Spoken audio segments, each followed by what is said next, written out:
قرآن پاک میں آتا ہے کہ جو خرچ کرو گے اس کے پیچھے اور آ جائے گا۔ ڈرتے کس بات سے ہو؟ جاتا کہیں نہیں ہے یہ۔ ایک یہ کہ اللہ کے خزانے میں جمع ہو جاتا ہے۔ عمر کے بارے میں ہم نے پڑھا تھا کہ جب ان کو کوئی چیز اچھی لگتی تو کیا کرتے؟ اللہ کے راستے میں دے دیتے۔ جنت کی طرف دوڑنے والے اللہ کے راستے میں خرچ کرنے والے ہوتے ہیں۔ والکاظمین الغیظ، اور غصے کو پی جانے والے۔ غصے کے 3 درجے ہوتے ہیں۔ نمبر 1 ادنا، نمبر 2 اوسط درجے کا، نمبر 3 اعلیٰ درجے کا غصہ۔ والکاظمین اصل میں قاف ضا میم اس کا روٹ ہے، اس کا مطلب ہے سانس کا روکنا۔ تو قاف ضا میم یعنی دم نہ مارنا، چپ ہونا۔ جب کسی کو جمائی آ رہی ہو تو چاہے کہ وہ اسے روکے جتنا وہ چاہے۔ جمائی کا آنا تو آٹومیٹکلی چیز ہے نا، وہ خود ہی آنے لگتی ہے۔ غصہ بھی آتا ہے تو جیسے آپ جمائی کو کنٹرول کرتے ہیں، جب غصہ آئے تو اس کو بھی کنٹرول کریں، اس کو بھی آزاد نہ چھوڑیں، اس کو کیا کریں؟ کنٹرول کریں۔ بہت مشکل کام ہے نا غصہ، اس کو کنٹرول کرنا۔ اصل میں کیا ہے؟ غصہ شیطان کی طرف سے ہے۔ نبی کریم صلی اللہ علیہ وسلم نے فرمایا کہ آگ کا ایک انگارہ ہے جو ابن آدم کے دل میں آ جاتا ہے تو پھر وہ کیا ہوتا ہے؟ پھر جب اندر ابال آتا ہے تو پھر وہ منہ کے راستے سے باہر آتا ہے۔ جیسے پانی ابلتا ہے نا تو پھر کیا ہوتا ہے؟ سٹیم باہر آتی ہے۔ اگر آپ اس کا ڈھکن اٹھا دیں تو چھینٹے بھی باہر آ جائیں، چاہے وہ بھاپ ہو، چاہے وہ چھینٹے ہوں، یا وہ خود الٹ جائے، وہ جلاتا ہے۔ جب غصہ آتا ہے تو انسان اس غصے کی حالت میں کسی کو دیکھتا ہی نہیں ہے۔ پھر غصہ آنکھوں سے بھی نکلتا ہے، غصہ انداز سے بھی نظر آتا ہے، غصہ جو ہوتا ہے نا وہ ظاہر نظر آتا ہے۔ والکاظمین الغیظ، اپنی صرف زبان کو ہی کنٹرول کرنے والے نہیں بلکہ ایکسپریشن، اپنے رویے کو بھی کنٹرول کرتے ہیں، کیونکہ بعض اوقات زبان سے ہم کچھ نہیں بولتے، زبان سے ہم کچھ نہیں کہتے، آنکھوں سے بہت کچھ کہہ دیتے ہیں، رویے سے کہتے ہیں۔ تو یہ ساری چیزیں دوسروں کو تکلیف دینے والی چیزیں ہوتی ہیں، وہ ان چیزوں سے اوپر اٹھ جاتے ہیں۔ ادنا درجے کا غصہ کیا ہوتا ہے؟ کہ غصہ آئے اور چلا جائے۔ اوسط درجے کا کیا ہوتا ہے؟ کہ انسان کو تھوڑا سا ڈسٹرب کرے اور چلا جائے۔ اور اعلیٰ درجے کا کیا ہے؟ کہ انسان ایسی باتیں کہیں جو اس کی دنیا آخرت برباد کر دے۔ مثلاً بیوی کو طلاق دے دے، بیٹے کو آگ کر دے اور چیزوں کو توڑ پھوڑ دے، منہ سے ایسے کلمات نکالے۔ اعلیٰ درجے کی کوئی حد نہیں۔ بعض اوقات انسان کیا کرتا ہے؟ قتل کر دیتا ہے، خودکشی کرتا ہے، دوسروں کو مارنے لگ جاتا ہے۔ جنت میں جانے والوں کی یہ بنیادی صفت ہے کہ نہ وہ غصے میں چیختے چلاتے ہیں، نہ وہ دوسروں کو مصیبت میں ڈالتے ہیں، بلکہ وہ روک لیتے ہیں۔ غصہ آئے تو کیا کرتے ہیں؟ صبر کر لیتے ہیں۔ جو کوئی کہتا ہے اسے کہنے دو، کاظمین الغیظ، غصے کو پی جاؤ۔ بعض اوقات کڑوی دوا پینی پڑتی ہے۔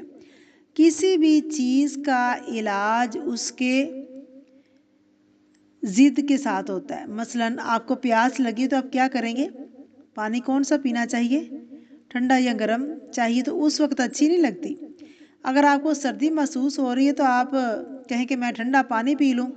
اگر منہ جل رہا ہے، مرچیں لگ رہی ہیں، تو آپ کو شکر یا میٹھی چیز لینی چاہیے نا۔ تو ہر چیز کا علاج اپوزٹ کے ساتھ ہوتا ہے۔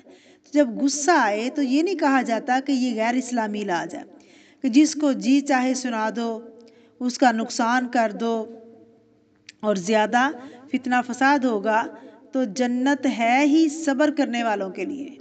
جو انسان صبر کرتے ہیں اللہ نے ان کے لیے جنت کو تیار کیا ہے۔ تو پھر کیا کرو؟ صبر کرو، کنٹرول کرو، غصہ پی جاؤ۔ والعافین عن الناس، لوگوں کو معاف کر دینے والے ہیں۔ قرآن پاک میں آتا ہے کہ جب انہیں غصہ آتا ہے تو وہ اسے پی جاتے ہیں۔ تو اگلا درجہ کیا ہے؟ معاف کر دیتے ہیں۔ معاف کرنا کیا ہے؟ عفو کیا ہے؟ معاف کرنا، بدلہ نہ لینا، اس کو نہ ستانا جس سے تکلیف ہوئی ہے، اس کو تکلیف نہ دینا جو غصے کا سبب بنا ہے، اس پر غصہ نہ نکالنا لوگوں کو معاف کر دینے والے ہیں۔ واللہ یحب المحسنین، اور اللہ محبت رکھتا ہے کن سے؟ احسان کرنے والوں سے۔ کون ہے محسن؟ جس کے اندر یہ ساری صفات ہیں، جو ہر حال میں خرچ کرتے ہیں، جو غصہ پی جاتے ہیں، لوگوں کے قصور معاف کر دیتے ہیں، لوگوں کی غلطیوں سے درگزر کرتے ہیں، جو لوگوں کو معاف کر دیتے ہیں، انتقام نہیں لیتے، سب کچھ اپنے اندر ہی سہ جاتے ہیں، سارے شوق اندر ہی لے جاتے ہیں اور پھر ٹھیک ہو جاتے ہیں۔ اور جو اللہ کی خاطر غصے کا گھونٹ پی لیتا ہے تو اپنے نفس کا علاج کرتا ہے۔ جو ایگو کا ختم نہیں ہوتی، بار بار چوٹیں لگتی ہیں تو ٹوٹ ٹوٹ کر ٹوٹتا ہے۔ باقی جو بندہ اللہ کے آگے عاجز ہوتا ہے یا عاجز ہونا چاہتا ہے تو پھر اللہ اس کو مختلف لوگوں سے اس کی آزمائش بنا دیتا ہے، وہ اس کو ستاتے ہیں، پھر کیا کرتا ہے؟ تو شروع میں کیا ہوتا ہے، اس پہ بھی غصہ، اس پہ بھی غصہ، جب آپ کو پتہ چل جاتا ہے کہ اللہ نے مجھے یہ حکم دیا ہے، اور پھر آپ غصہ پیتے ہیں۔